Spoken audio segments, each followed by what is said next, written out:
नमस्कार, आज आपण रिंगण सोहळा याविषयी माहिती पाहणार आहोत। रिंगण सोहळा म्हणजे नेमकी काय हे आपण पाहूयात। हजारो वर्षापासून चालत निघणाऱ्या वारीचे रूपांतर जेव्हा पालखी सोहळ्यात झाले तेव्हापासून रिंगणाची परंपरा सुरू झाली। रिंगणाची परंपरा ही लौकिक अर्थाने सुरू झाली असावी। रिंगण म्हणजे पालखीभोवती गोल फिरणे होय। सर्व वारकरी, झेंडेकरी, टाळकरी, विणेकरी, मृदंगवादक गोलाकार उभे राहतात। माऊली माऊली म्हणत हरिनामाचा गजर सुरू होतो।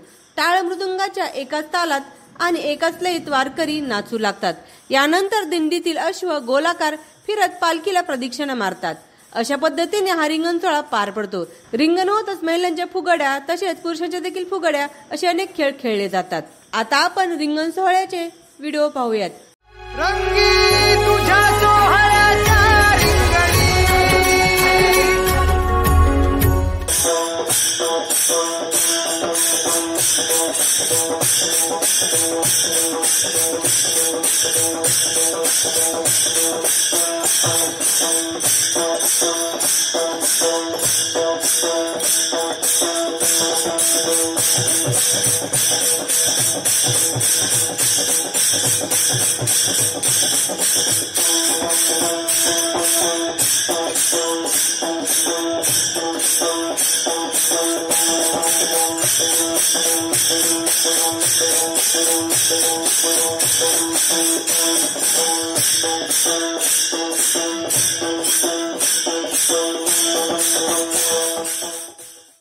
असेच नवीन व्हिडिओ पाहण्यासाठी आमच्या चॅनलला लाईक व सबस्क्राइब करायला विसरू नका। धन्यवाद।